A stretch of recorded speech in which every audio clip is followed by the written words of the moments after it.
All right. Well, we're live now. So, All right. and what was supposed to be Koko hopefully will be showing up a little bit later. There's a technical issue, we think. That's all right. We're working on it. It happens in the world of technology.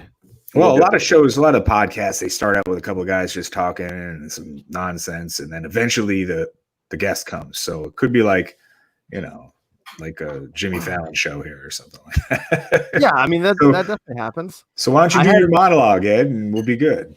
I wish I would have written jokes more, but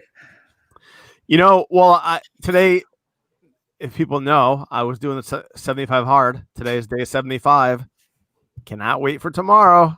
Do you know what this is, Ian? I have no 75 hard. Yeah, you should explain that because it sounds a little crazy if you don't mention what it is. Yeah, so 75 hard is this program I started doing on May 10th when I weighed 212 pounds. I had to do 2 workouts a day, 45 minutes each. One has to be outdoors. They could both be outdoors. It could be like a walk or playing basketball. I ate clean, so I cut out processed food. I had to read 10 pages of a nonfiction book. Read Kamala's book, amongst others. Nice. And take a selfie and drink a gallon of water. And I'm down 27 pounds today. The gallon of water is impressive. Yeah. Today's day 75. I'm wondering what the point of the reading is.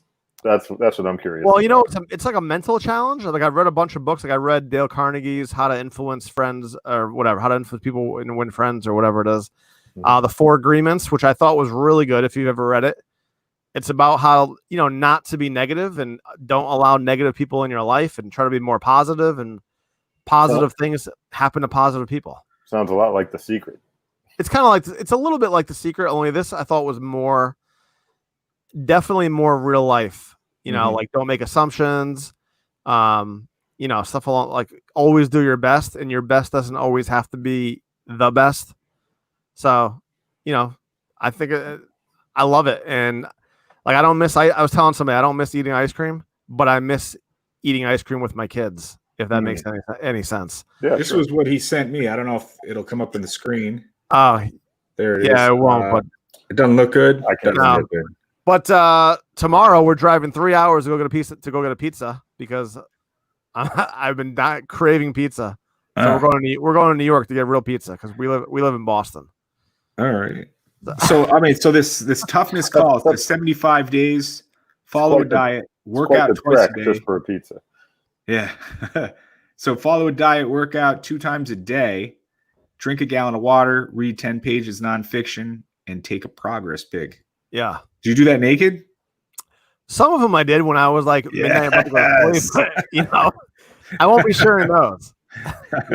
This sounds like it was all Kenny's idea to get you to plug the Kamala book. It was. That's it all the time. Which I just finished. I just finished it like 2 days ago. Now I'm reading the Missing Link book. Oh, cool. All right. Yeah. Then after that, you should read Brute Power, the autobiography of Bugsy McGraw, available right now on Amazon. I'm gonna get a lot of them now, because I can bang out usually like a book every 2 days, but because I was so busy doing this thing, like the Kamala book, I'm like I need to save it for tomorrow, so I kept saving it but I thought it was really good. Did you? Cool. Yeah, it was awesome. Yeah, we had so much help with that. Just tons of people that there are 1 million forwards in there. So we changed the idea, and it's not a forward. It's like a guest passage and a bunch of, extra stuff from other people. So it's pretty neat to get different perspectives of. Well, that was a question that I was thinking about. How do you guys get photos? Like, are you allowed to use the photos, or do you have to get permission? How does that work? You have to get permission from whoever owns the photo, and usually who has taken the photo. But sometimes if it's like a magazine deal, the guy that's taken the photo is taking it for a company, so you have to go through the company to get permission. In other words, if like Bill Apter took a picture, he couldn't just hand me the picture if it was taken while he was working for the company. So you'd have to get it. Yeah. So like we have a couple, I think there are 2 or 3 pictures in the Kamala book. I think it was Kamala and Undertaker that I got from PWI, and they would charge anywhere from, I want to say $100 to maybe $500 for use, depending on what the picture is, how you're using it. If it's going to be a cover, they ask more money for it. Really? Yeah. So the bigger companies, that's how they make money. But then there's a lot of independent photographers out there that enjoy providing the pictures, and then they get some kind of credit. And it's more of a hobby-based thing. And I like to use that stuff not only just because it's cheap, but a lot of times the pictures themselves haven't been seen as much, so they're not recognizable. Different shots, different, just looks different. So that's always an option too. And that's the way that I usually go, as you know, because I try to cut all the costs and give the biggest piece of the pie to the wrestler. So. This raises an interesting question of legality. What do you do in an instance where you're dealing with a photo taken by a long dead photographer? And from what I've heard on that is that you should try to help the family, see if you can find the family, get them, some kind of royalty on a picture or what have you. Some of the real old pictures these days, it's almost anything goes. You see stuff everywhere, a certain black and white shot or something like that from long ago. I even think there may be some kind of after 50-year rule, it's public domain to some degree, maybe, but I'm not positive on that. So in Ian's case, he did Bugsy McGraw's book, and Bugsy had so much stuff, he didn't even have to worry about that. But Bugsy had a huge hundreds. Like 2 or 3 scrapbooks just full of photos that he was able to pull from. So it was pretty cool. And the cover shot he took was really neat. The one that he used, it looked very, what do I want to say? I don't want Carney. I had a Carney feel to it, like old school wrestling Carney, pre-Hogan era, kind of neat look to it. So, well, hearing you say that makes me hate it and wish I'd picked another photo. I'm very anti-Carney. Oh yeah, okay. Well, I kind of liked it. It had a very strong man, not corporate look to it, which I thought was neat. Yeah. His photo as the Brute, or just before he became the Brute from San Francisco. Yeah, yep. It was a good shot. So Eddie, we were talking before about the first wrestling show you ever attended, and you mentioned Koko was there. Yeah. And you were a young 11-year-old. What do you remember about your first wrestling show? I remember doing the like the bird with him, where like you did like the bird dance with like the knees together. He like came up to me, and I was on like the railing, inside the railing, because we had like I always wanted to sit along the railing so I could like give him a high five when they came out, but like not up close to the ring, so we were like always on the side. And I just remember him doing that, so that was pretty cool. But I forgot I can't remember who he wrestled though. You were totally that kid who did the bushwhacker thing. Well, right? I remember one of the bushwhackers like licked my head, and then the Ultimate Warrior like he swore at me. I do remember that because I like grabbed his like wrist, his like bands on his arm when he was running by, and he's like, "Get off me" or whatever. I thought that was weird. I'm like, I thought he was a good guy. I was like crying to my dad. I'm like, I thought he was a good guy. But but I wish I could find that card somewhere. You were that kid who danced while Mo was rapping. Hey, I definitely marked out when I was a kid. I mean, I still do. How could you? How could you not? I had Slick try to hit me with his cane. I really thought like if I didn't move, I would have got hit. But I don't know if he would have like switched it up last second. I would imagine these days, knowing how it works, that he would have. But I mean, I was yelling at him front row, and he was right at me, and he took a swing. And I remember ducking, and it just sort of missing me, So I felt like that guy was really going to nail me with the cane if I didn't move. Wait, so would I have seen would I have seen jobbers, or were the house shows normally like names against names? Usually names against names. So when did they use when did they use the jobbers? Only for TV? TV tapings, usually, or dark matches occasionally. Okay. I think I remember Iron Mike Sharp being there, but that's probably about it. Iron Mike. But guys, I can't make fun of you, Eddie. My biggest Mark moment ever occurred when I was 25. When I was and I attended and covered a Windy City wrestling show in Chicago, and Larry Zbyszko was on the card. And I was standing outside waiting to get let in the back entrance, and Larry was out back smoking a cigarette. And for some reason, I knew I recognized him, but I was completely blanking on his name. And he probably thought I was some young snot-nosed rookie wrestler who had no respect for the legends and the veterans. And he just looked so annoyed as he just like smoked a cigarette and just shot this glowering look at me and then flicked the cigarette away and walked inside. And then I realized, like, oh man, that's Larry Zbyszko. I can't believe I just ignored him like that. We were standing outside for 2 minutes right next to each other and no words were exchanged.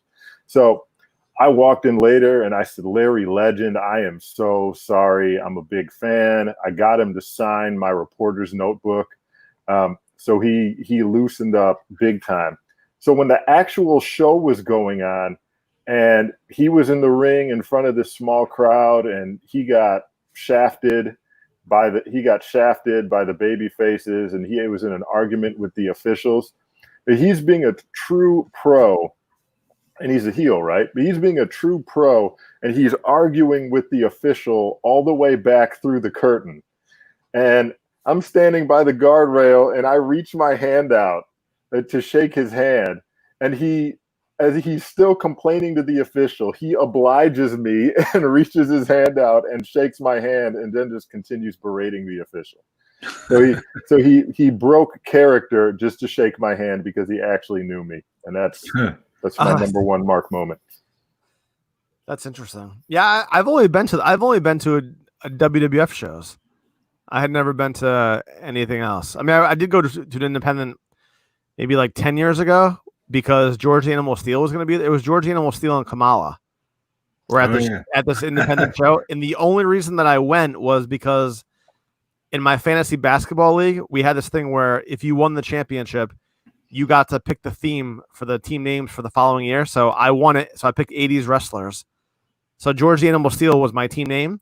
So I'm like, oh, it'd be cool to get a picture taken with George. So I'm in the ring with George Steele.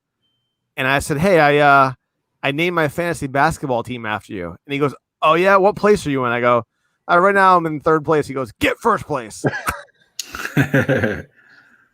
Kenny, did you ever meet him? George Animal? Yeah. Yeah. I did a couple of shows that he was on. Oh, really? Toward the end of his career, he had some concerns. Like he had a like a colostomy bag, and all. But he could still do matches. He was still out there doing stuff when he was, pretty up there in age, and super smart guy. I remember sitting and talking backstage with him some, and we were talking about his mind doll and the idea of adding a funny character to cartoons and that little funny thing to bring in more viewers and stuff. A lot of that was by construct. They add the teddy bear to lower the demographic, of the watcher and stuff. He was. I think he wrote a book, right? I think I have his book. Do you? Yeah, and I think there is, and it's very old though. As I recall. I think it's a very old book now. If you have it, that's a book. No, I think it was before that era. I think it's. Is it? It doesn't break kayfabe. I bought it. Yeah. I would have bought it in around 2004, 2005. I think it was older than that though at the time. Okay. So he does break kayfabe. Oh, in the book, yeah, because he talks about going to Michigan State and all that stuff. Yeah, I would not have wanted to read a George Steele book where he doesn't break kayfabe. Yeah, talking about how much he enjoys eating turnbuckles. He I can't remember how the gist of the book, but it wasn't like great stories or entertaining. But I'll tell you what, that YouTube video he put out was one of the craziest things I've ever seen in my life. Did you ever see that? Which video was that? The one that came out the day after he passed away. And it was like, if you're watching this, I did see that. Yeah. And I'm like, that's really weird. Yeah. Ian, you don't know about that? You should check it out. I will. Hey, when this video comes out, this means that I've passed away and I want you to know I'm in a better place. Yeah. And he gets all kinds of stuff off his chest and talks about his faith and his religion and very interesting thing to do. I don't know that it was dropped by a computer. I think a family member did it or something, but there are services that do that now. It's very odd. Really? I think it would have had to have been dropped back then by a family member, right? Yeah, it was. It definitely was. But there are some type of services now where you would do that and it could just show up, which is odd. But was it something he clearly intended to show up on YouTube and be disseminated to fans, or did he just intend it for family? No, that was for fans. Wow. Okay. Yeah, because it went on LinkedIn too. Because I was friends with him on LinkedIn. We were connected. But it reminded me. I was trying to think what movie. I think it was from Brewster's Millions. Is that where the guy does that? And Brewster's, right? You ever see the movie? I saw it long ago. I don't remember. Where he's like, if you're watching this video, I'm dead. Something like that. Okay, yeah, I think so. Yeah. I do wonder if that's where he got the idea from. But I thought that was interesting.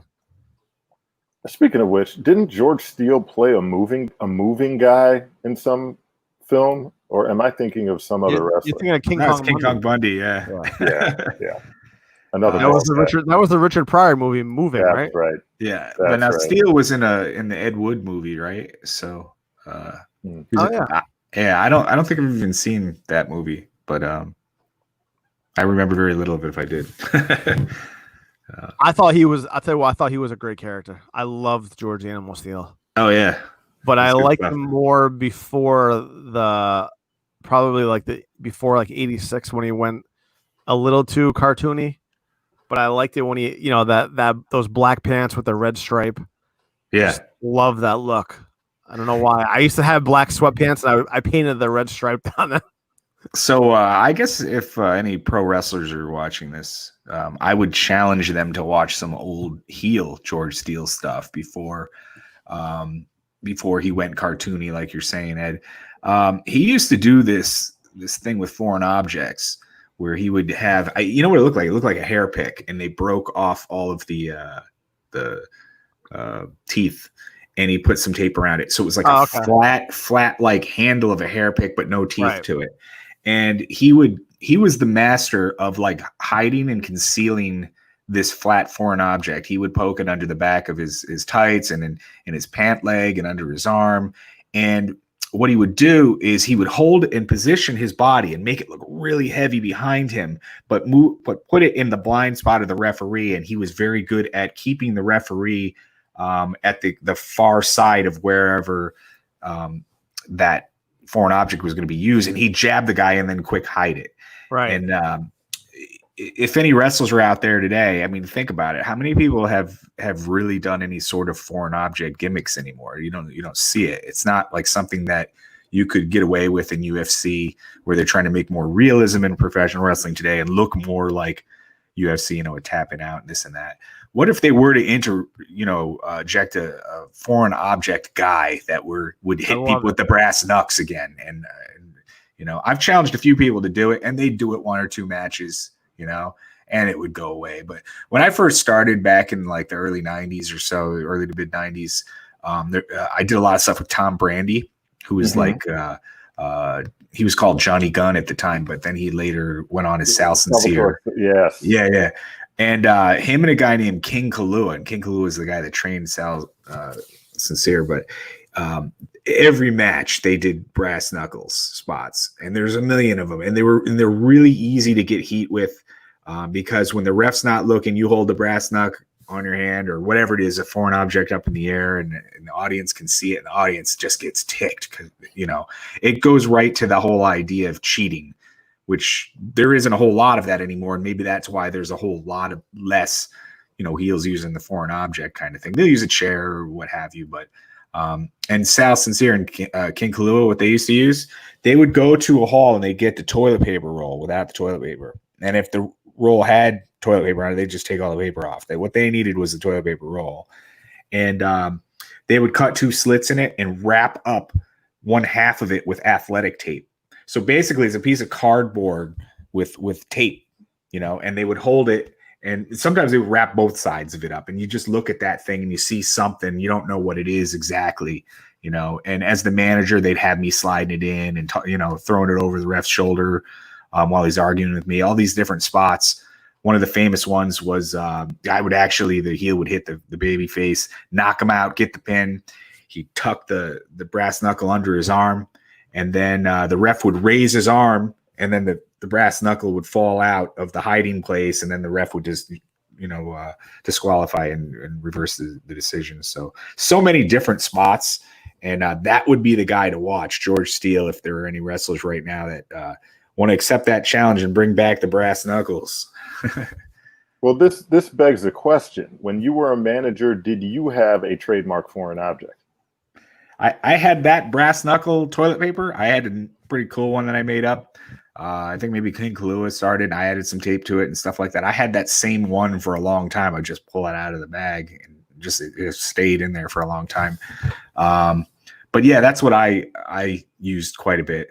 Then there's another guy that I managed for a little while, and I gave him a whole crazy gimmick. He was just kind of plain, and his name was Burt Williams. I added buttery to it, so he was Buttery Burt Williams, and we gave him one of those spray butter things. So it was kind of like a Rick Martel or like Exotic Adrian, but he would like squirt the butter on the ropes and have, the atomizer. Yeah. But it was like, I can't believe it's not butter for like, it's a squirt bottle for like corn or whatever. And we would squirt it on the ropes and squirt it on the mat and have people slip and different things like that. So I did a lot of old school comedy crap when I, when I was coming up. Very Captain Lou Albano, Jimmy Hart kind of stuff. For the George Steele foreign object, what we used to use to replicate it was the stick from Fun Dip. Your matches were in the playground then, right? It looked just like it. Yeah. All right. Yeah. That's funny. That's a great reference though, because I haven't seen Fun Dip in like 25 years, but Fun Dip. I'm assuming it's still out there. Someone's having fun with it. Well, Eddie, have you concluded your challenge, or are you planning to go another 75 days? No, yeah. So, it's supposed to be a lifestyle change, which it really is, because I'm not craving anything. Mm-hmm. So now I'll still drink the water because I think it helps me not crave as much. Tell me how you do the water too. Yeah, so I have this 32-ounce jug right here. Yep. And I started out with 8 ounces of glasses of water, and I kept forgetting how many I would drink. Yeah. And then I'd be up all night, not being able to sleep or whatever. And then, so I bought this thing, and I tried to drink half a gallon before noon. And then, one of them during my first workout and the second one during my second workout. So you drink 4 of those a day? Yeah. That's probably the move, is to get a certain. It's actually not bad. I do it lukewarm water, and it goes down a lot easier. And it works for me. I remember seeing, maybe it was Cameron Diaz on a talk show, someone like that, and her saying that she drinks a gallon a day. Yeah, like, she's just a little girl. Tom Brady is drinking like 2 gallons a day. Wow, which is insane. But and she just showed that she literally would wake up, and the first thing she did to get out of the way would chug like a quart. Yeah, first thing she did in the morning, and she said, "This is how I do it." And they brought water out, and she just sat and chug, and it was like Cameron Diaz, someone like that. So yeah. It definitely works, but I think I'm gonna still do the my cardio 6 days a week, and now I'm just gonna lift probably 3 or 4 days a week. So, do you have a good little workout setup? No, like that's the thing I loved about this is I didn't have to be disciplined. Like my workout could be anything I wanted. Oh, I mean, you have weights and stuff all set up at home, because I was relying. No, I don't. No, I don't. I was doing push-ups and planks and body squats. A lot of body weight workouts. I'd go to the high school field and do pull-ups. I would do 100-yard dashes, whatever I had to do just to get the body moving. One night it was around midnight and I forgot to do my outdoor workout, so I went in my driveway and ran sprints for 45 minutes at from midnight to 1 o'clock in the morning. At what interval? They're probably like 20-yard sprints. So what break were you taking in between the sprint? Whenever I got tired. Okay. I would just do it, and then then I would take a break, and then I would keep doing them. So yeah. I was gonna say eventually you do 20-yard sprints and you pace them close enough together. Eventually that just becomes 45 minutes of jogging. Right. Exactly. Let's see. What does he say? Did I see George Steele shock treatment with Lou Albano? I don't think so. Oh, I've seen that. What is that? So as I recall, they brought him into, TNT. The TNT Tuesday Night Titan was like kind of like a Johnny Carson ripoff with Yep. Vince McMahon and Lord Alfred Hayes kind of running the show, right? I feel like there was someone else that was in there at some point. It wasn't Vince. I don't remember who it was though. But Lord Alfred Hayes and Vince McMahon, right? yeah. But I think at some point somebody else did instead of Vince, like later on, or something changed. Did 2 episodes. Is that what it was? Okay. Well, anyhow, they bring in a doctor and Captain Lou Albano's managing George Steele, and they get him on some kind of table, and they put the thing on his head, like it's got all kinds of gadgets and craziness, and they shock him, and then he starts talking like very professor-like, and he's like brilliant, and he's a genius, and saying all this ridiculous stuff. Wait, George Steele? Yeah. Oh, I have to watch that. That's funny. Yeah. It's really bad. I mean, that almost really breaks kayfabe to have him go from like the monster crazy to, it's a very, what was that book called? Flowers for Algernon moment, where a very slow individual goes to brilliant genius, So when you first started describing this, I was thinking Abdullah the Butcher in the electric chair, but this went in a totally different direction. Yeah, no, it was shock treatment to fix your brain kind of thing. Very 50s, So yeah, check that out. When did Captain Lou make the turn, the face turn? Because he was a heel manager, right? He got hit with the record, didn't he? Yeah, so it was Piper. Yeah. I think he decided to side with Cyndi Lauper, and Piper didn't like it. Okay. Yeah. So that was right before WrestleMania 1? I guess. Yeah, I think so. I think it was in that area. Yeah, it was before the war to settle the score.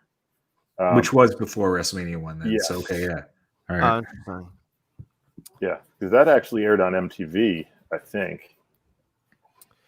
Yeah, that was right around the time I probably started watching it right after that. I watched it right before WrestleMania 1 was when I started watching it. Yeah. Now, explain to us, please, why you think the first WrestleMania was the best one. Oh, because they didn't know what they were doing. I just thought it's the most authentic WrestleMania, don't you think? So basically, it was almost like any other show. Like, it wasn't anything very special about it. They could have had more main events, which they didn't do. But they did throw a lot of stars in there. I thought they had a lot of Matt. I thought they had a lot of. They had the Andre the Giant versus Big John Studd match, right? Did they? Was it one? The slam. They had a title change. Slam match. Yeah. With the money. Yep. They had the changed. Yes. Iron Sheik and Nikolai Volkov, right, versus the U.S. Express. Yep. And then they had the Hogan versus Piper. So Hogan and T against Piper and Wonderful. Right. And Tito versus the Executioner, which was yes, as the curtain jerker. Yeah, which should have been Tito Valentine, but they didn't do that because JYD Valentine. Yeah, which I thought was okay, and I actually thought they could have done I thought they should have done a tag team match for that with maybe Tito and JYD. I always thought that would have been a good tag team. I think they were for a minute because they were the two minority characters on Hogan's Rock and Wrestling Connection, if I'm not mistaken, the cartoon. Which I still can't understand why they weren't allowed to voice their own voices. I think they didn't want to have to pay him, and they take him off the road and have him work on that when they could be wrestling. Okay. I think is what I heard before, but I guess that makes sense. Yeah. Hold on, we got a question here. Kenny, who was your favorite legend to manage? Favorite legend to manage, and we probably just said his name. Probably King Kong Bundy. Oh, Koko's calling me. So let me see what's up with him. All right. Yeah. So, Ian, where did you grow up? Hello. Southfield, Michigan, just outside of Detroit. So when you were going to shows as a kid, were you exposed to the WWF, or were you going to a different territory? When I was exposed as a kid to wrestling, it was almost exclusively WWF. And when we finally got cable, I'd catch the Jim Crockett Promotions NWA show. But the first show I ever saw live was at Nassau Stadium in the Bahamas. And that was wild because I didn't even know that wrestling really existed outside of the WWF and WCW. And then I showed up in the Bahamas. My uncle said, I'm taking you to see wrestling. And I said, great. I thought I was about to see Randy Savage in Nassau Stadium. And we went to this open air arena that you walked through a restaurant to get to. You sat in the bleachers, and then the Bubblegum Kid came out, and Mike Graham came out, and the main event was Dusty Rhodes against Big Steel Man, and I think it was 2 months before Dusty Rhodes showed up in the WWF in Polka Dots. Oh, really? That was the first live wrestling event I ever attended. Interesting. Yeah. Huh. Yeah, I don't know why, but I could never get into any other territory that wasn't WWF. I don't know what it was. I think it was colors. I think it was, I felt like it was really colorful. And right? Or the production, I don't know what it was.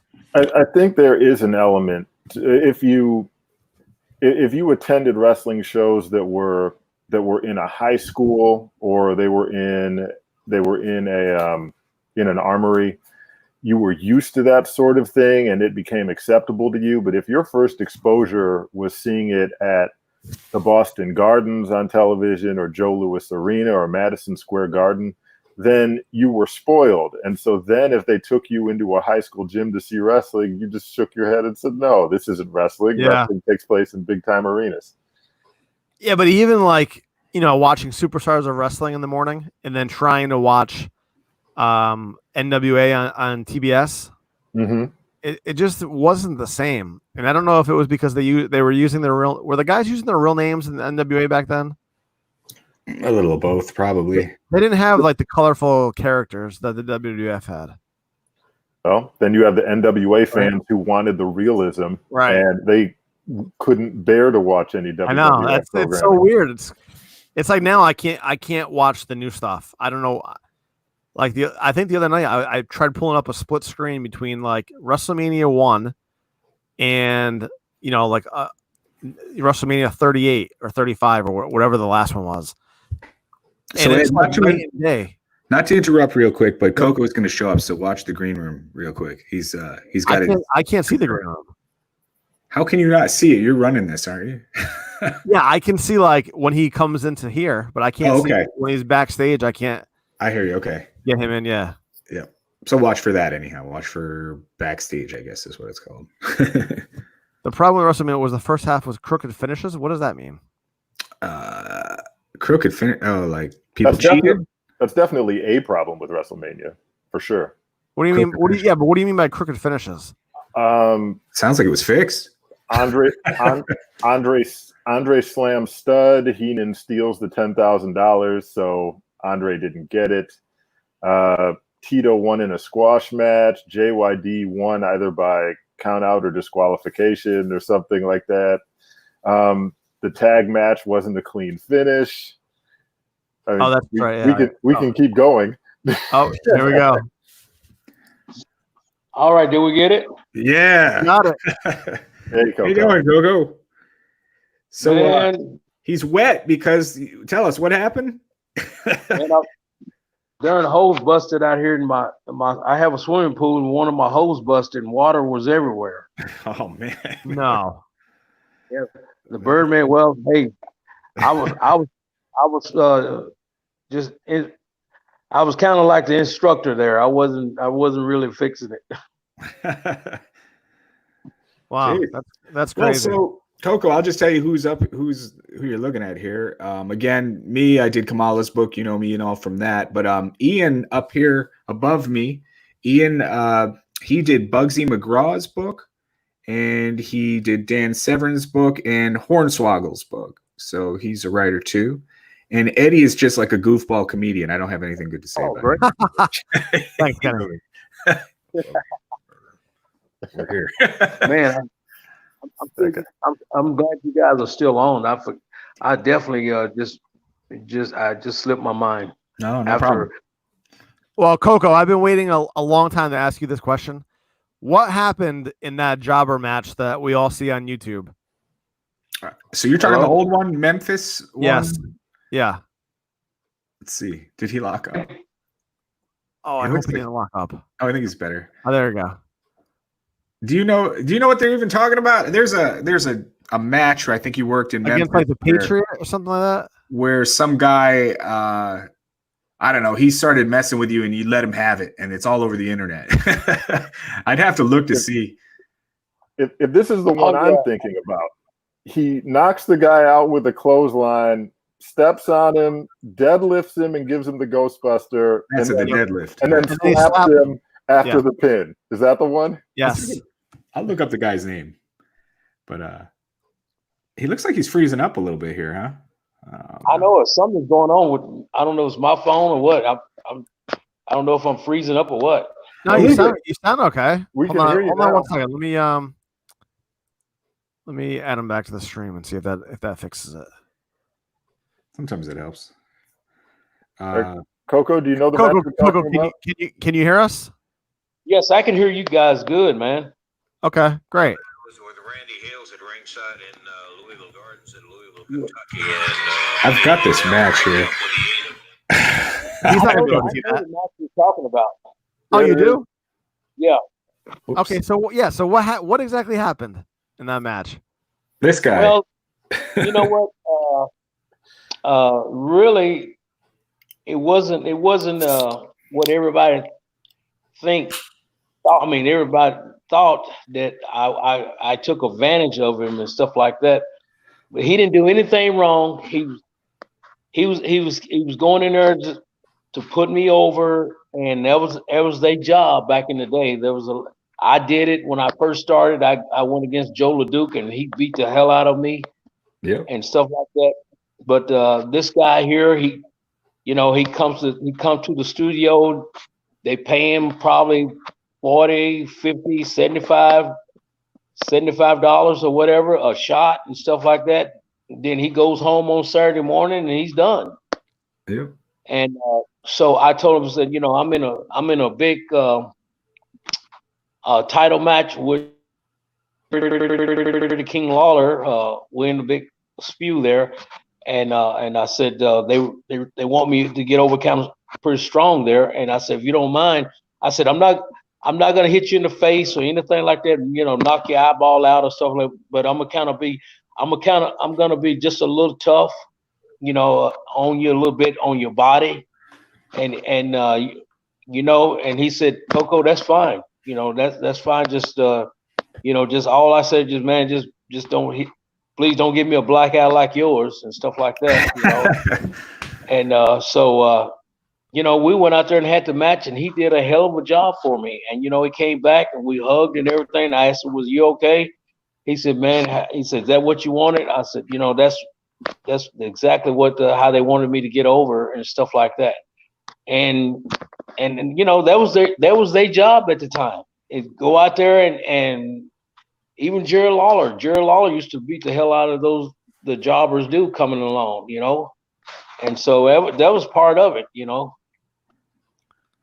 Koko, I have a question about your singing voice. I can't hear nobody now. Oh, can you hear us now or no? Hold on. How about now?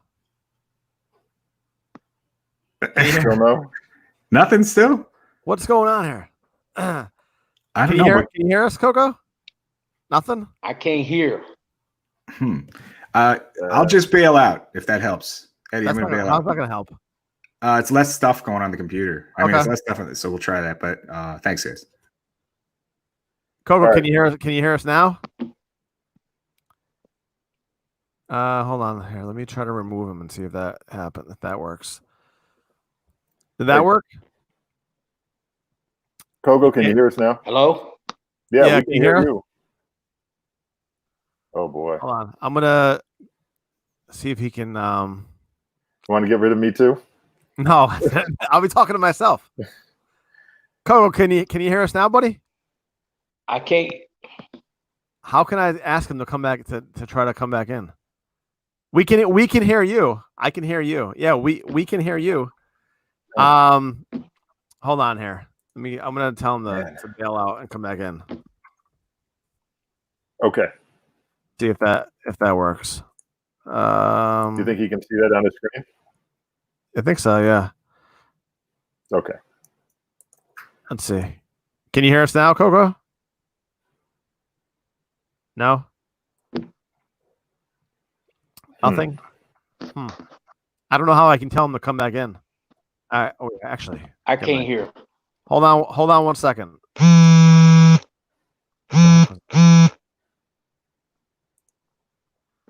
Hold on here. Hello? Yeah, we can hear you. Can you hear us? We can hear Okay, you. cut it off. Cut my phone off. Yeah, Try let's it. see if Leave and come back. Okay. There you go. all right. Oh, you headed up, Eddie. Yeah, leave and come back. Yeah. Okay. All right, we'll see if that works. Hopefully that can Hopefully. get back in. We have to use yeah, I don't know why we have problems with the phone sometimes. What did you do, Eddie? I don't know. I know Kenny's saying that he's trying again. Okay. I'll tell you what, the phone and the iPads do not work well with this platform for whatever reason. I don't know if they work on Zoom. Do you do a lot of Zoom meetings at all? Yeah. I mean, Okay. never Maybe on they my work own. with Zoom better. Let's see. Can you hear us now? I can hear you now. Wonderful. Right. Perfect. We can hear you too. Okay. So Koko, that was awesome for sharing that with us, because we're still talking about the match 30 years later. So obviously you guys did a great job.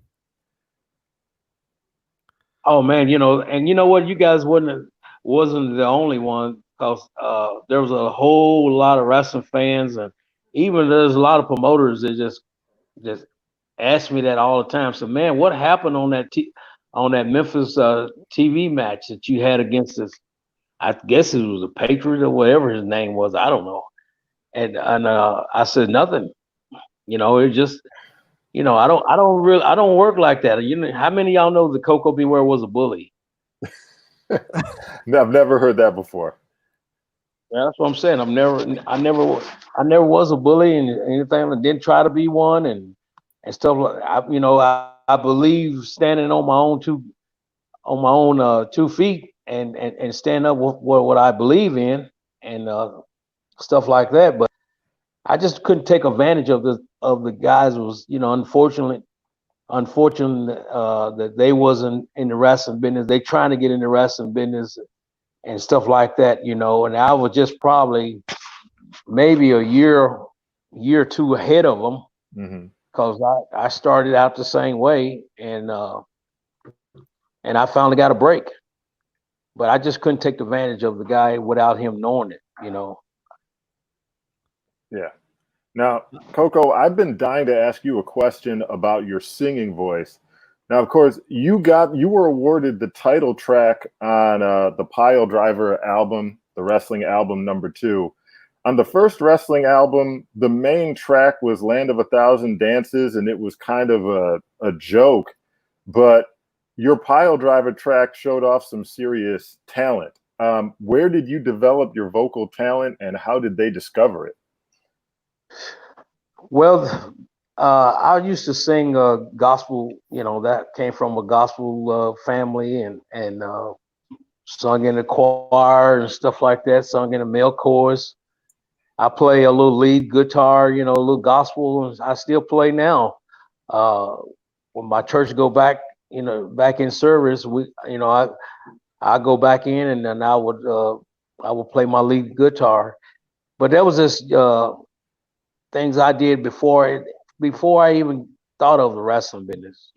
That I was singing because my dad sung in a quartet group, and and he learned me how to play the guitar, and so I just picked it up, from him and his group, and man, I just loved it, and I tell you, one night, WrestleMania 3, I believe, there was a live band was playing on the stage, and I finally got up there and I asked them, get up and sing a song, and they want to know what songs I want to sing. So of course, I'm from Memphis, Tennessee, the home of Elvis Presley.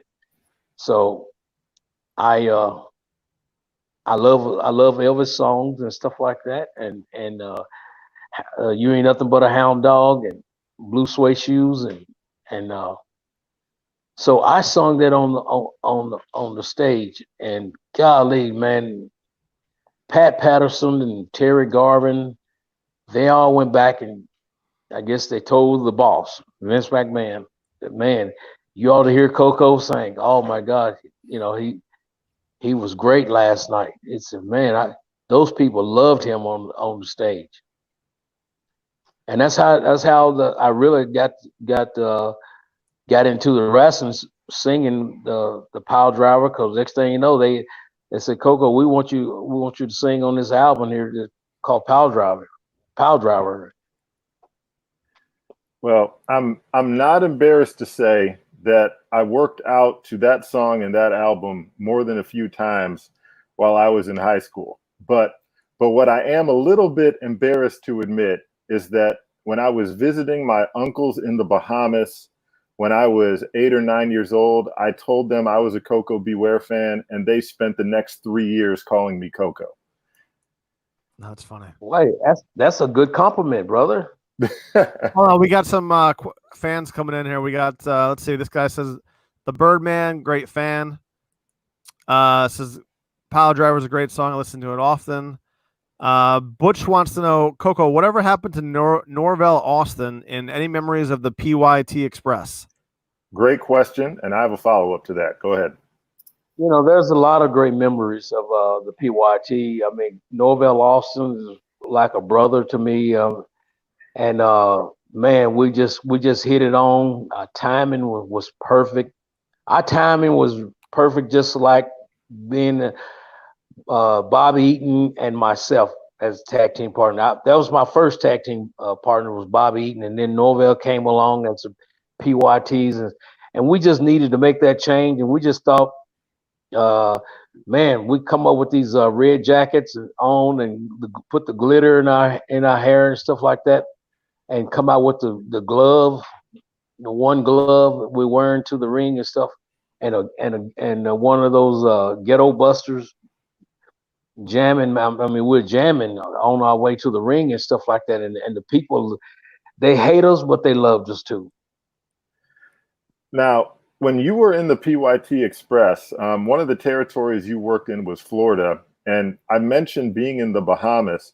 I'm very curious to know how the wrestling fans in the Bahamas treated you, because you guys were heels, but my uncles always told me that the Bahamian wrestling fans would never cheer for a white wrestler to beat a black wrestler under any circumstances. So I'm just curious to know how they treated you.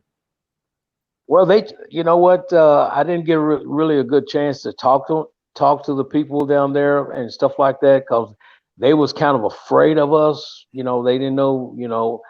But some of them love to see us win, and because we were the bad guys and stuff like that, and we probably cussed a whole bunch of them out down there and stuff like that. Call them all kind of names and all that stuff. But Bahamas was a good place to work in, and man, I really enjoyed that. Every Friday night we would fly from Miami to Bahamas. I mean, from Miami to Bahamas, and the people, they just be waiting on us. Just everybody. And then we go around Nassau, man. The casinos and stuff like that, man, they just like didn't even want to get. They didn't want to get close to us at all. They just looked at us far away, off distance. Do you remember do you remember hanging out at the poop deck? Well, I can't remember the names of the poop deck and all that, but it sounds familiar. I'm sure I've been there, but because we went all over that, because we just wanted to visit the island and stuff like that, man. Because you never know if you're gonna get a chance to come back. So we just try to just make the best of it. Let's see. We have another question Do here. you still own a parrot? Oh, sorry. Sorry. Do you remember winning the TV Battle Royal in Memphis when Jimmy Valiant destroyed your prize, the TV? Yes, I remember that one. That was, man, and that counted. You know what? I was kind of half green and polished too. But when he broke that TV, that kind of just broke my heart, because all of my family and my friends back in the little small town of Union City, they was waiting on me to bring that TV home, and because they wanted to see it. Oh my God. And yeah, Jimmy Valiant broke it, and he just came out there and busted out on TV, and I said, "Oh no." And my mother and father, and a lot of my friends, they just couldn't believe. So you ought to just take that Jimmy Valiant and strangle him to death and all that old stuff, and just talking really low down by Jimmy Valiant over that TV. You just talked about your family's reaction. Did you have to protect kayfabe with them? No, you know what? My parents never did ask any questions and stuff like that. And I never gave out any kind of information at all. This is something that I wanted to do in life, and God made a way for me to do it. I mean, He took me all the way to the Hall of Fame. I mean, far as you can go in the wrestling business. I didn't care how many titles I didn't have, but He still he took me around the world 4 times in my life and put me on the biggest granddaddy stage of all time, and that's WrestleMania 3, 93,000 people in 1987. And I'm proud of what I did. I achieved my goal, but I just didn't like the revenue on the end of it. Just didn't like the revenue part. What do you? Yeah, go ahead. What do you mean by the revenue at the end of it? Well, the money part. Just the money. I just didn't like the money. How the money was given out. That I set a goal in my life. This is what I wanted to be, and I wanted to be that person. Have my home paid for it and all that stuff, and have money, have a lot of money and stuff like that, and just not to worry about it, and live comfortable the rest of my life. And I had this plan, and it turned out great, but just the financial part it just wasn't right. And you know what? I wasn't the only one. He didn't pick on me. I mean, what I'm saying, there was a lot of us that walked away short. Oh.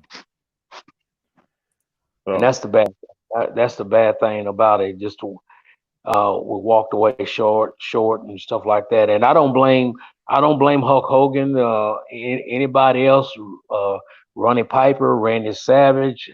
You know what? If he paid them some great money, that was their business.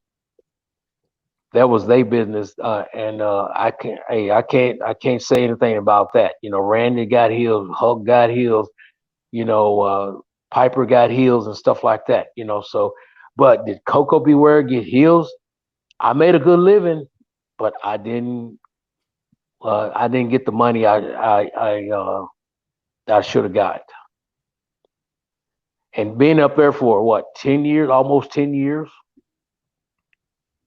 and then you don't even get nothing by being in the Hall of Fame. Now in the NFL, guys, if they're in the Hall of Fame, man, they getting their money. They get a monthly check every month. When they get through playing basketball and stuff like that, they retire. They take care of those guys.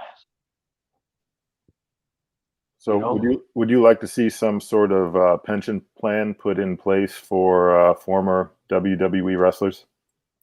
I'm sure. Oh yeah, most definitely, because they have the money and stuff like that. Because they have fun. They go buy their little toys and cars and boats and motorcycles and all that stuff. airplanes and all that. You know, they got the money to take care of it. And you know, if they even give all the boys, say, especially their talent. I'm talking about one of their top talent. I consider myself one of their top talent. I was up there with the best of them. Up there with Hulk Hogan and all that, and Andre the Giant and all the Bobby Heenan, you know, just Randy Savage. I was up there with those guys. You know, we didn't have a Dwayne Johnson. We didn't have Triple H and all these guys that they have now. You know, John Cena and all that. Those guys were sitting at home watching us. You know, I was there before Shawn Michael got there when they came in there as a rock and roll something. As the Rockers, yeah. At the Rockers, yeah, they came in as the Rockers. I was already there, man. You know, and so, but they bypassed me. I know Sean did. You know, he just completed just you know. But that's how the business works. If they want to push you, it just depends on who you are or who you know and stuff like that. You know, they just. But I don't, you know, my thing. I don't feel bad about that. Complaining about that. I'm complaining about, hey, they just didn't treat me right on the money, and I can't vouch for anybody else. I'm just talking about if Sean don't have to do nothing the rest of his life, God bless his heart. More power to him. I am proud of him. You know, if Hub don't have to do nothing the rest of his life, more power to him. But don't forget about the little Koko Ware that was on those cards, was out there with a lot of $20,000 gates and $30,000 gates and stuff like that. WrestleMania 3 and all that stuff. Don't forget about him. You know, like I said, I made a good living. You know, I lost 2 homes over it because, you know, there was somebody in the office and one of the main guys said, go buy your home and stuff like that. He ended up losing it. And that's the truth. And I'm not knocking WWE. You know, you can't knock success. You know, I still think the world of WWE because if it wasn't for WWE for giving me a break, I wouldn't be on y'all podcast right now. So I really take my hat off to them and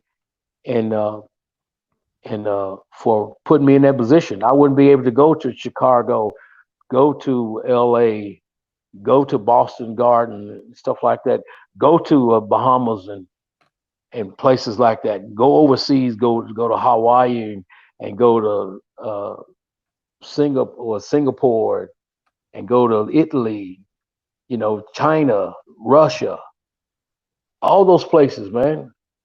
You know, if it wasn't for them, so I still take my hat off to them. You know, do we talk? No, we do not talk.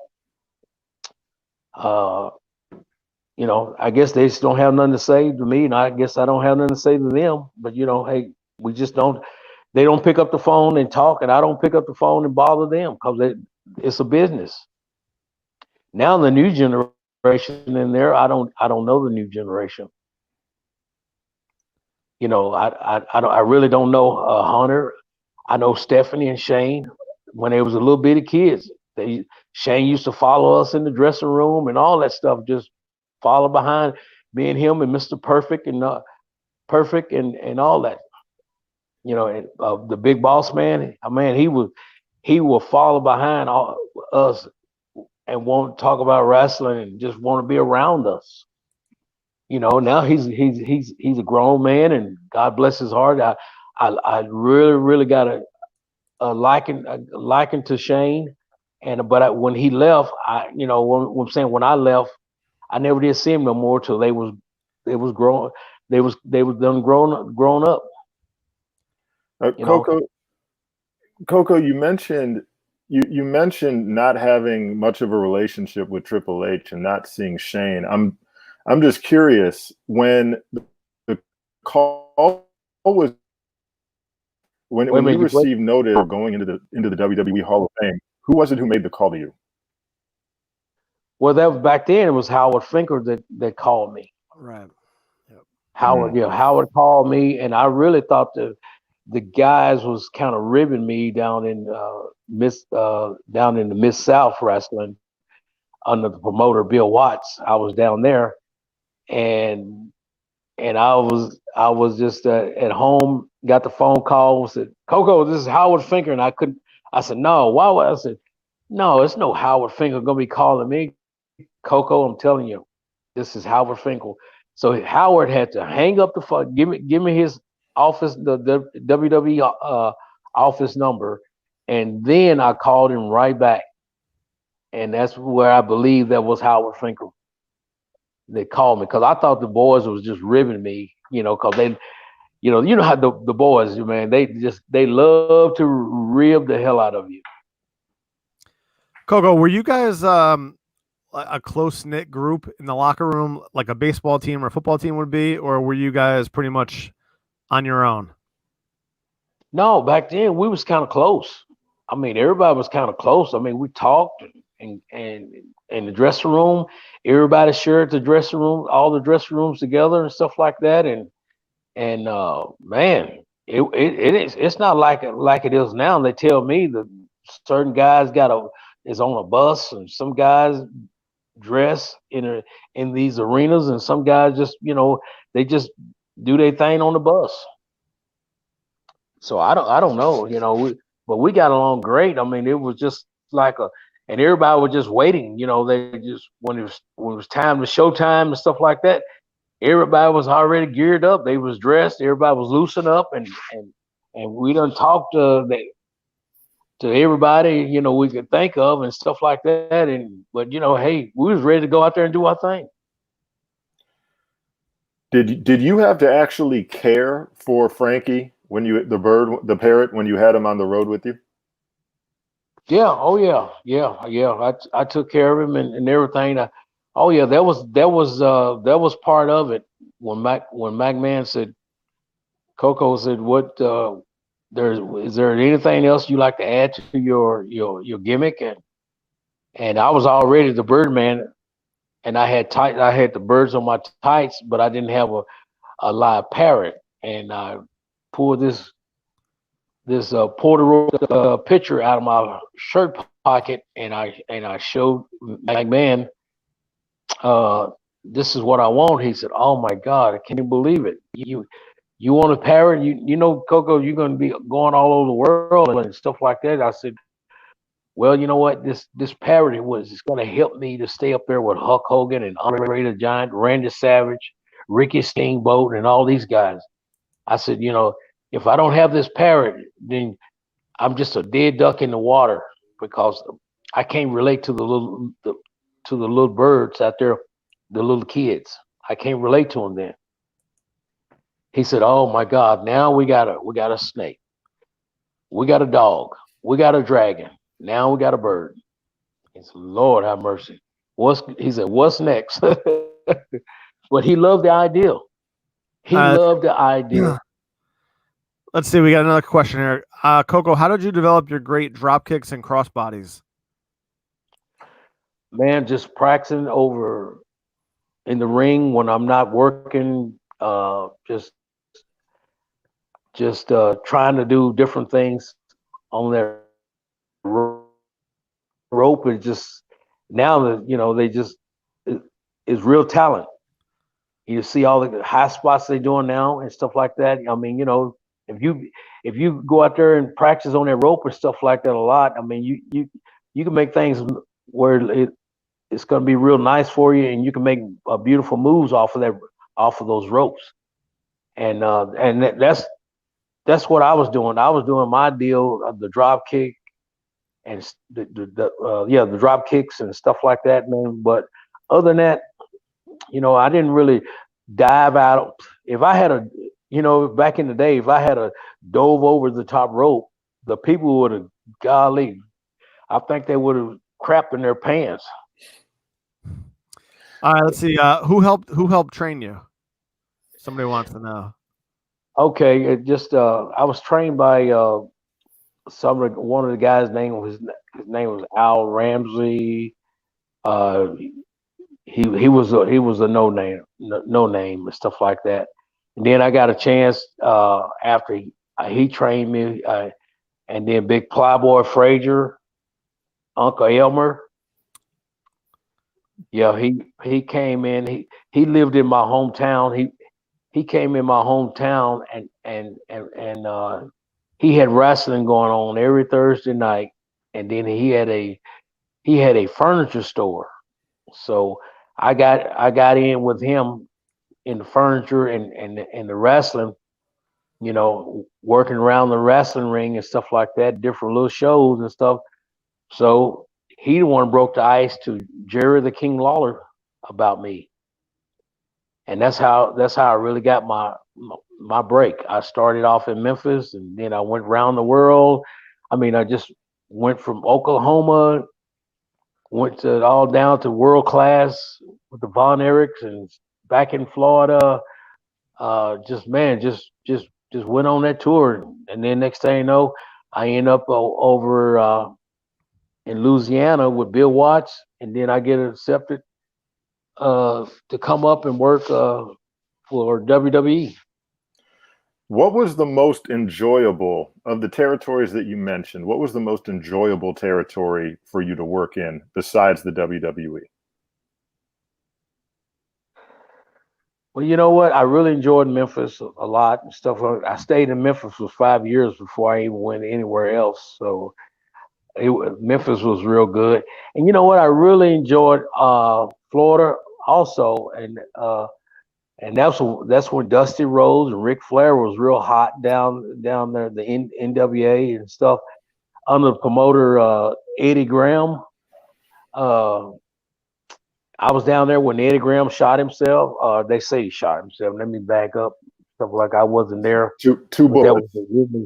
There was the rumors out that Eddie did that, and I still don't believe it today. But but that we was down there when no, in fact we was the PYT Express was down there, and when that took place.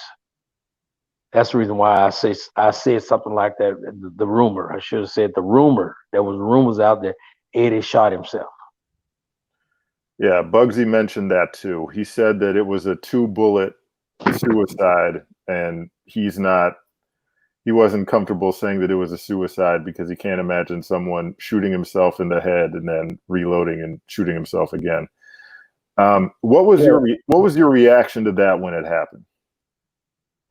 Well, you know what? It was everybody was just quiet because Norvell and I, as PYT, we really got along with Eddie Graham. Eddie Graham liked us, man. He was going to give us a push. In fact, he put the belts on us we was his tag team champions for 1 week, and then Mike Graham came in, took over, and he took the belt off of us.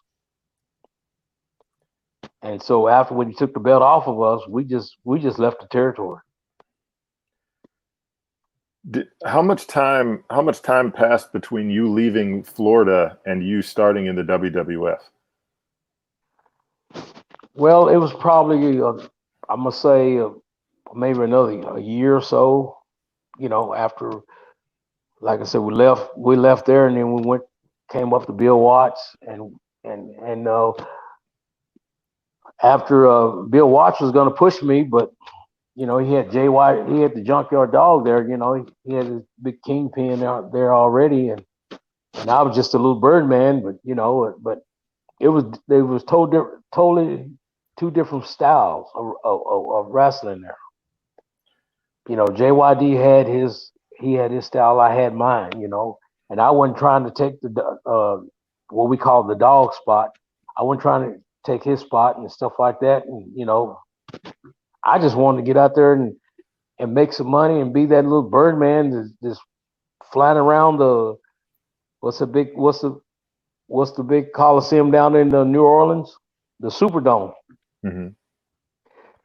That's my thing is, man. I said, man, I just want to be able to, man, jump off the top rope and drop kick somebody, man, and land on my feet right there in the middle of that Superdome, and golly, just have a ball, man, right there in the Superdome, and everybody's chatting Koko and all that stuff, man. You know, that's what made me feel good. Hold on, we got another question here. Koko, when you were facing the Undertaker at Survivor Series, were you worried about taking the tombstone?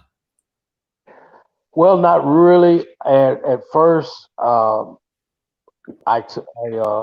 didn't know Mark could do it because I didn't know till after the match was over, and I liked him. I like Mark a lot, and I still love the guy, man. He's a great guy, man. We had a lot of good time overseas and stuff like that.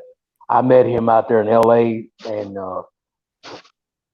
he was out there signing autographs, and I was out there signing, and I finally snuck in, and they let me come over and speak to Mark for a minute. Man, we just hugged and stuff like that, and we reminisced and all that stuff about all the old things that we did and all that stuff. So he's a great guy, but going back, you know, when I was the first one that took the that power driver he did, and only thing Mark just he was green about it, and he didn't have my head set in his thigh, in his two thighs right, and when he went to jump, see, I thought.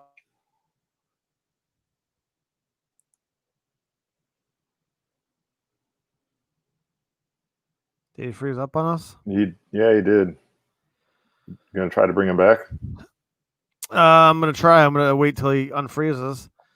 But that was pretty good stuff. I feel like a lot of the guys. I wish I knew how the money worked back then, compared to. Oh, here he goes. I think we're back. But Koko, you know, Oh, there we yeah, go. I'm there. Okay. Yeah, but I want to say to Mark, you know, he didn't know that was his first time, and you know what? And I know he probably was excited uh, about going out there and here, you know, here's a Survivor Series, and this is his first day in and stuff like that. And you know, hey, sometimes we get nervous, man. A lot of guys get real nervous. You know, when you get in these spots like that, man. I mean, even coming down to 93,000, just coming down the ramp, you know, man, I was just had butterflies in my stomach and goosebumps all over me. Said, oh my God, you know.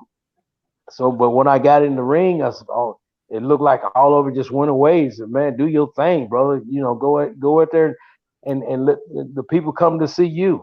You're the main event at this time. Now, speaking of that event, you were working against Butch Reed, and Butch Reed is another guy who came through Mid-South. You mentioned Mid-South and Bill Watts. Bill Watts was noted for being one of the most progressive promoters in terms of using black talent. And you talked about not wanting to take the dog spot or gunning for the dog spot. Was there an idea at the time that either a black wrestler could only progress so far on the card, or that there was a separate category that you were competing against other black wrestlers for limited positions on the cards? Well, you know what I'm saying? It was like this. With JYD, when you go into Louisiana, JYD, he was the kingpin. He was the dog. So you're not gonna go over there and beat the dog, or you're not gonna go over and outshine the dog, because Bill Watts is not gonna let you. So you got to go in and do whatever opportunity that they give you, you better take it. Take it, and if they put you in the matches in the main events or whatever, man, that's a blessing in the sky. But you're gonna be your key is gonna be right at like first, second, third, fourth match or whatever. You might be in a tag match, and then you're gonna come back down. You know, But I didn't want, and my thing is I didn't want to, I didn't want to take the dog spot because you know what? That was his kingpin. You know what? I wanted mine. Hmm. I wanted mine, and mine was being that little bitty guy that can go out there and work with the giants and make everything logical of winning. And I didn't want to beat a giant 1, 2, 3 without taking the two before, knocking the hell out of it. You know, because it didn't make any sense if I beat him 1, 2, 3 with a small package or whatever. 1, 2, 3, Koko be just beat this big old tall guy here. That don't make no sense. Tell the story. It was in the street fight. I couldn't beat this guy. The old saying goes, what they say, a good little man can beat a big man any day, but a good big man, but a good little man cannot beat a good big man any day.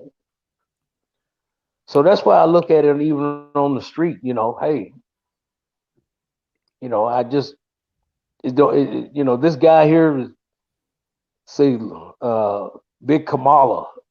I'm going against him and stuff like that. Well, the people sitting out there in the audience know good and well Koko ain't a win this one. Now, if Koko come up with a 2 or 4 baseball bat and steal one on James upside his head, boom, James takes a bump. I cover him 1, 2, 3. That makes sense. Hmm. Koko, what So was the JYD like? JY was good. Man, he was a fun guy. I mean, great guy and stuff like that on his in his position. He was good. I mean, he did his thing back in the day. All his wild stuff, and I'm not going to mention all that because it's just I want to respect JYD and his family. Uh, but other than that, man, you couldn't ask for a better guy. I mean, he'll sit there and talk to you and everything like that. Bill Watts loved him. Bill Watts really loved him. And when he left Bill Watts, oh my God, and went to WWE, that broke Bill Watts' heart. Mm. That broke his heart. I've had a lot of friends who've asked me to ask you what your relationship was like with Owen Hart and what it was like being paired with him in High Energy. You know what? It was good. Owen and I, we was good friends, but we wasn't rather just say best friends. Cause Owen, he still kind of hung around Brett, his brother, a lot, and stuff like that. So uh, we didn't ride too much together, but we met up at the arenas and stuff like that, and we got over. Bobby Heenan was the one put the High Energy together. And yeah, God bless his heart. Bobby Heenan put me and Owen Hart together because something happened to Neidhart. I don't know what happened. That some went down, but they changed the whole script and put me in there, and we got over. Don't you know we was the first black and white tag team? I hadn't thought about it, but I can't really think of another black-white full-time tag team in the WWF. Yeah. We was the first black and white tag team, and and Bobby Heenan we kept trying to talk to Pat Patterson and Vince. Hey, put the belt on, let us win a championship. Put the belt on us. What I'm saying. Didn't they bring you in once as a substitute Blue Blazer for Owen Hart? Am I remembering that correctly? No, I ran in the ring at one time and saved saved Owen Hart, and as he was in the blue blazer suit, but I had the blue blazer suit on. Right. Oh, Okay. okay. Oh, And interesting. that was running. That's when I ran in the ring, and I think I hit Jeff Jarrett with his own guitar and stuff like that. And did was there ever any plan to use you with the company beyond that? As I recollect, that was just a one-time appearance. That was just a one time. That was just something. And you know what? And just God bless Owen Hart. That was when he lost his life. He was wearing the same suit that I wore, Mm. and so he had the same blue blazer, and I just, man, I still can't believe how he that happened. I just can't believe how that happened. That he jumped too soon. I don't know if somebody told him to jump or whatever, but man, it was terrible. Let's see. Somebody wants to know what is your most memorable match of your career? Well, besides WrestleMania 3, I worked with Tito Santana. We had a babyface match in New York City, and man, we had I'm talking about one hell of a match.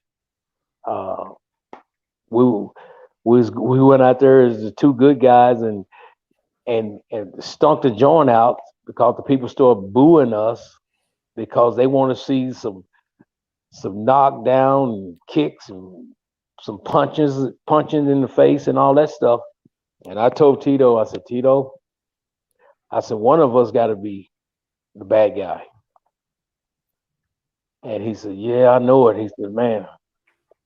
So I said, well, you've been in New York. You live around here, of course, New Jersey.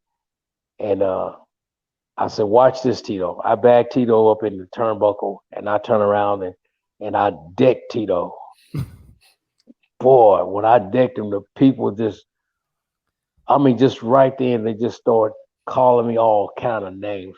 I knew you was a dirty son of a gun. I knew you was, and we had one hell of a match after that, and then after, of course, Tito he went over, and when we got back to the dressing room, that's when Vince McMahon said, "Hey, enough is enough, Koko. I don't want you to be a heel no more. I do not want you to be a heel. You know you're not. Y'all do not make him as a heel no more. That was it." He said, "What a hell of a match, though. But golly, but I don't want that. I want you to be the little humble bird man." Now, Koko, we don't want to let this opportunity go by. We appreciate you being on, of course. We don't want to let this opportunity go by without giving you the chance to plug your GoFundMe account. So why don't you go ahead and give us the information about that? Yeah, if anybody wants to, I just want to thank everybody for sharing the Koko Beware GoFundMe account and stuff like that. Doing my knee replacement, I had my knee replacement done, and man, I tell you, it was a blessing that I didn't know what was gonna. We didn't think it was gonna draw. It was gonna make anything because the COVID was around, and so we was, everybody was at home and off their job and stuff like that. So they were just sitting at home looking and going on. But I really thank the fans for donating, the ones that donated, and I thank the ones that didn't have it, that shared it with others and stuff like that. And man, that was just a blessing in the sky that it took off. It didn't reach our goal, but that's okay. It helped tremendously anyway. And I just want to thank all my wrestling fans out there, and for going and going on the Koko Beware GoFundMe account. And you know what, guys? I got one more to go. I got one more knee surgery to go, and that's my left knee. I think we're gonna do this in probably around in October. I gotta wait. I gotta wait till my right knee to heal up some more, get stronger and stuff like that. And then I want to thank all the promoters that shared money also out there, and all the lady wrestlers out there that shared donated and stuff like that. I want to say there was what's his name, Randy Orton brother, Barry Orton. He participated, and a lot of the guys participated and stuff like that. Shared, and I want to thank the Cauliflower Alley. They joined in, man. Brian Blair is doing one heck of a job down there with the Cauliflower Alley out there in Las Vegas.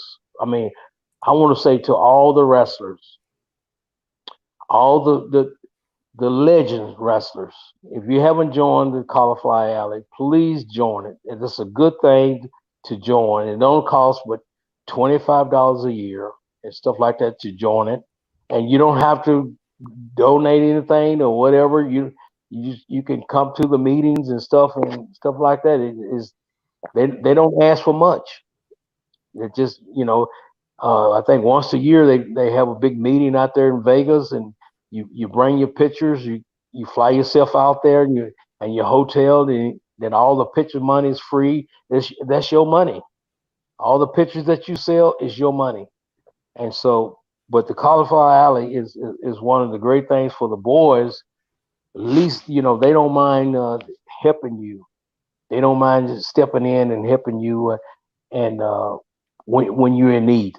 Because I know they helped me. I want to say they helped me, and they have helped the others also. So this is nothing new to the Cauliflower Alley guys. They've been doing this for years. So I just got I think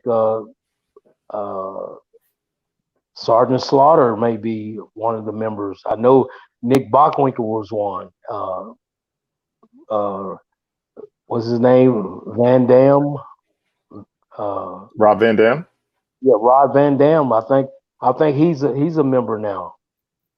So I'm just telling all the legends guys, man, out there, man, just participate. Just to join the Cauliflower Alley, cause it means a whole lot. And Brian Blair, he's the chairman out there, and he's doing a excellent job, brother. I'm talking about. I'm just really proud of Brian. I love him as a brother, and man, but I want to thank all of you guys, man, for letting me come in on the line and stuff like that, man. To share all my thoughts to all of my fans all over the world. And I'm just saying, just go on that.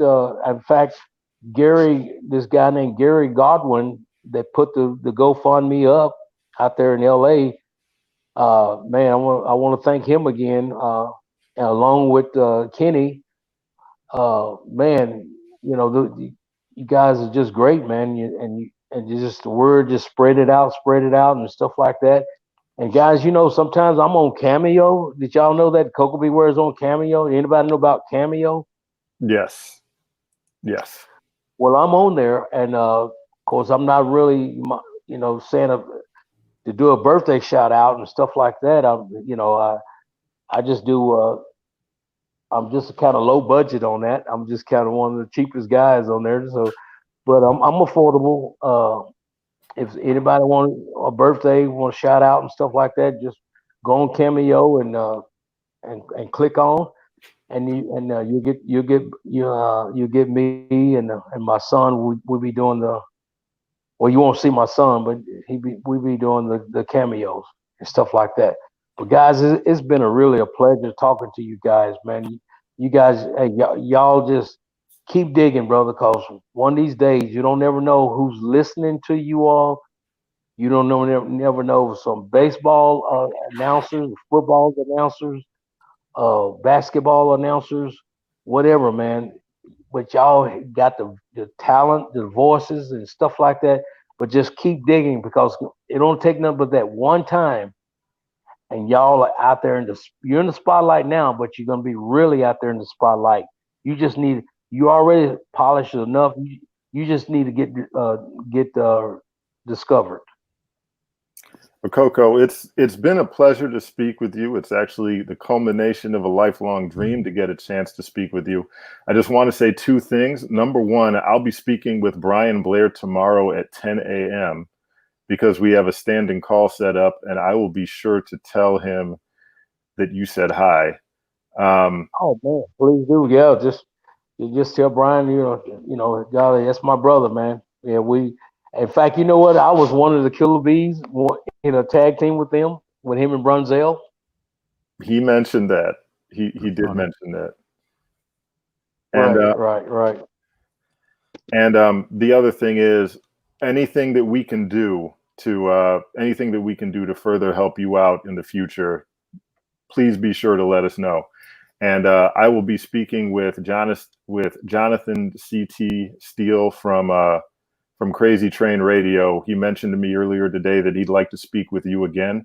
So if I can get you on that show so that you can talk some more about your GoFundMe account and raise as much awareness for that as possible, I would like to set that up for you as well. Yeah, that'll be fine, and I appreciate that. Yeah, thank you so much. Thank you so much, Koko, for coming on. Definitely was a huge fan when I was a kid. But one more question before you go: do you have any of your action figures or trading cards at all? Do you keep those, or were you never interested in any of that stuff? Oh yeah, I still keep some of the cards and stuff like that, Okay. action figures and stuff like that. Yeah, I just kind of put them up. Just the Koko Beware little Hall of Fame over in the corner.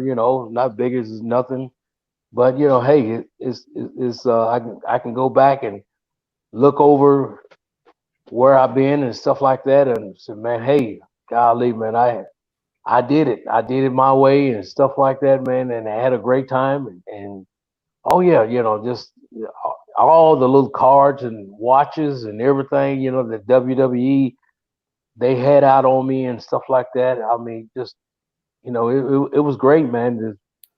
That how they came up with all that stuff. Great. All right, so I shared the GoFundMe link on all the pages that we're on. So where are you on any social media at all? Any Twitter, Instagram, anything like that? No, not at all. Just okay. I'm just kind of I kind of let you guys kind of work me out, work me in and stuff like that. Yep. And because it works better for me, you guys put me over and stuff like that. But you guys y'all definitely are powerful guys. Well, Koko, thank you so much again for coming on. I'm gonna go ahead and share that link on my Twitter page as well, so we can get it out there. And wish you the best of health, and hopefully we'll be seeing you in the future. Well, man, I'm just say again, thank you guys so much. You guys are awesome, and just keep reaching towards the sky and stuff like that, man. Because you know what, God has got your back, and God is not gonna let nothing happen to you, neither one of us. And man, just keep our faith, and God is gonna make us grow and grow and grow and grow and stuff like that. In the name of Jesus, man. I just want to say thank you and to all my fans out there. Again, thank you so much for all the things you have done over the years for Koko Beware. And if I done anything or said anything to you that hurt your feeling, I am totally sorry. Great. Koko, thanks for everything. Yeah, thank you so much, Koko. Thank you guys. All right, take care. All right, Ian, that was pretty cool. I loved it. I know that was great, man. Yeah, that was unbelievable. Nice guy, real nice guy. Yeah. And I was saying before when he got frozen that I was actually thinking about this a couple of years ago, and I was digging into how the money worked. Those guys are on TV more than any other professional athlete of like the big four sports. Mm-hmm. Yet they make a fraction of what the other sports make. It makes I don't understand it, because they're probably bringing in the same amount of money, I would think, right? You would think so. I mean, there's no collective bargaining agreement in pro wrestling, right? And that's one of the factors that ends up working against them when it comes to those sorts of things. Because otherwise, the I mean, the laws of supply and demand Right. operate, and you don't want to tinker with those too much, but you'd think there would be a way at this point to get people like Koko a bigger slice of the pie. Yeah, I mean, I definitely hope that they do something in the future. I mean, there's no reason that they can't. I mean, it's not like there's 200 guys or 1,000 guys that they need to, or even bring them back. Like in the '80s, they would always bring the old guys, the old timers back. Yeah, Right. there's no reason that they can't bring Koko back, Kamala back, Brutus back, and for a couple spots here and there. I mean, it would definitely get people tuning in. Certainly. The nostalgia pop is a very real thing. And it's I don't know why they don't do more of it, but all right, Ian. Well, hey, appreciate you coming on tonight. It was good. Hey, I appreciate you having me. That was awesome. A lot of fun. Thanks, Eddie. All right, buddy. Take care. You too.